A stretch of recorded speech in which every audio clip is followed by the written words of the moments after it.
Assalamualaikum warahmatullahi wabarakatuh. Perkenalkan, nama saya Farid Imanuddin, mahasiswa Universitas Terbuka, program studi pendidikan guru sekolah dasar dengan nomor induk mahasiswa 857756313 dari UPWJJ Semarang. Perkenalkan, nama saya Risalatin Karisma dengan nomor induk mahasiswa 857749816 dari UPWJ Semarang. Perkenalkan, nama saya Joko Brentero, mahasiswa Universitas Terbuka UPBJJ Semarang dengan nomor induk mahasiswa 857748237. Video ini diperuntukkan untuk mata kuliah Praktikum IPA di SD dengan kode mata kuliah PDGK 4107 Modul 7 Optik Kegiatan Praktikum 2 Lensa Cembung dan Cermin Cekung dengan judul Percobaan Lensa Cembung. Dalam kehidupan sehari-hari, cermin dan lensa adalah alat optik yang sering kita jumpai. Cermin merupakan benda optis yang tidak tembus cahaya dan memantulkan hampir semua cahaya yang datang, sementara lensa adalah piranti optis yang dibatasi oleh dua permukaan lengkung atau satu lengkung dan satu datar. Percobaan yang pertama adalah percobaan lensa cembung. Tujuan dari praktikum ini adalah menentukan jarak titik api lensa cembung dan menentukan kekuatan lensa cembung. Alat dan bahan yang digunakan adalah meja, lensa cembung, layar, dan sumber cahaya lilin. Langkah percobaannya adalah susunlah lensa pada dudukan dan letakkan di antara layar dan sumber cahaya.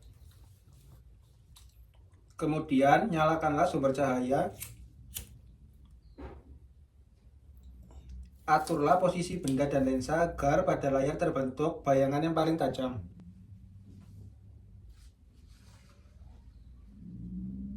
Ukurlah jarak benda dan jarak bayangannya. Setelah bayangan paling tajam terbentuk, kita akan mengukur jarak benda, yaitu jarak dari lilin ke lensa, dan jarak bayangan dari lensa ke layar. Ulangi percobaan ini beberapa kali dengan mengubah kedudukan lilin untuk mendapatkan set data yang berbeda. Yang pertama, jarak benda 3 cm dan jarak bayangan 6 cm. Yang kedua, jarak benda 4 cm dan jarak bayangan 4 cm. Kemudian yang terakhir, jarak benda 6 cm dan jarak bayangan 3 cm. Dari hasil praktikum dapat disimpulkan bahwa lensa cembung adalah lensa konvergen atau lensa yang mengumpulkan cahaya. Percobaan ini bertujuan untuk menentukan jarak fokus dan kekuatan lensa dengan mencari bayangan nyata yang terbentuk pada layar yang secara otomatis menghasilkan bayangan terbalik. Berdasarkan dari ketiga data pengukuran tadi, jarak fokus rata-rata lensa cembung adalah 2,0 cm, sehingga kekuatan lensa yang dihasilkan yaitu 50 dioptri. Percobaan selanjutnya yaitu cermin cekung. Alat dan bahan yang digunakan: meja, cermin cekung, layar atau dinding, sumber cahaya atau lilin, dan mistar. Langkah percobaannya yaitu susunlah cermin cekung dan letakkan sumber cahaya atau lilin dan layar di depannya.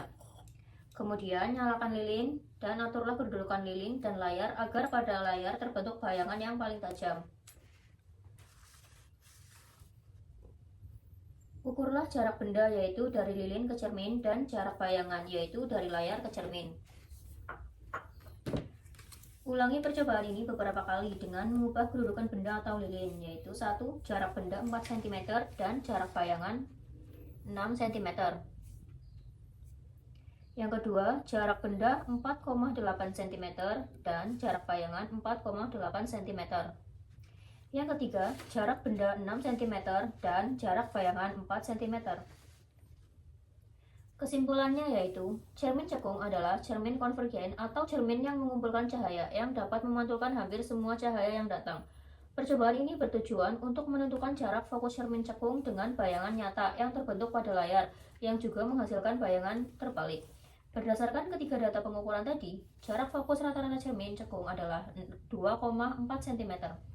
Cermin cekung memiliki titik api yang merupakan titik potong berkas sinar pantul. Secara umum, hasil kedua percobaan menunjukkan bahwa baik lensa cembung atau cermin cekung dapat digunakan untuk membentuk bayangan nyata, asalkan benda diletakkan di luar titik fokus mereka dan jarak fokusnya dapat ditentukan secara konsisten menggunakan persamaan yang sama. kasih.